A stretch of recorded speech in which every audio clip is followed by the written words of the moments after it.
यांच्याविषयी माहिती सांगणार आहे ते तुम्ही शांत चित्तेने ऐकून घ्यावे। त्याचबरोबर आज नागपंचमीच्या मी तुम्हा सर्वांना हार्दिक हार्दिक शुभेच्छा देते। संस्कार शाळा आहे ज्ञानाची लाट, संस्कार शाळा आहे ज्ञानाची लाट। रावसाहेब तुम्ही तेथेच गाठली यशाच्या शिखराची वाट, रावसाहेब तुम्ही तेथेच गाठली यशाच्या शिखराची वाट।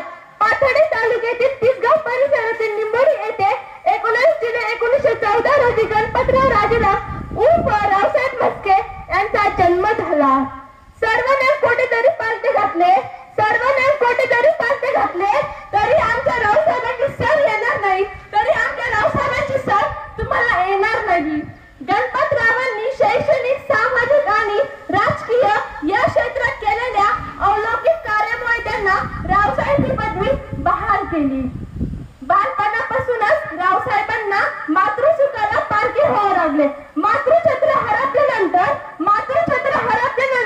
त्यांना पित्याचा जिव्हाळा मिळू शकला नाही। बालपणापासून रावसाहेबांना संघर्ष आला।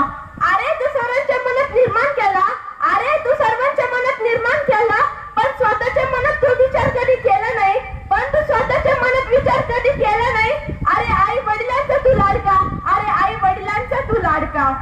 रावसाहेबांच्या आईचे निधन झाल्यानंतर रावसाहेब त्यांच्या आजोळी म्हणजे कोरगाव येथे राहायला गेले।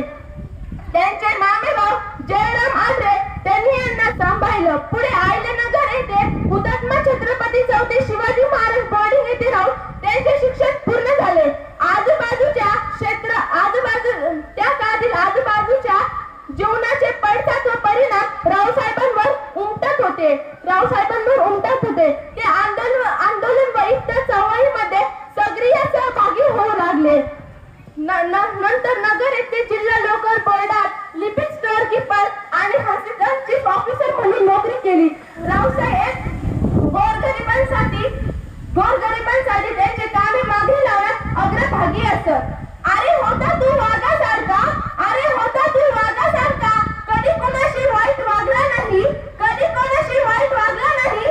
तू दिले आम्हा सर्वांना, तू दिले आम्हा सर्वांना, उत्तर तुझे फिरणार नाही रे, उत्तर तुझे फिरणार नाही।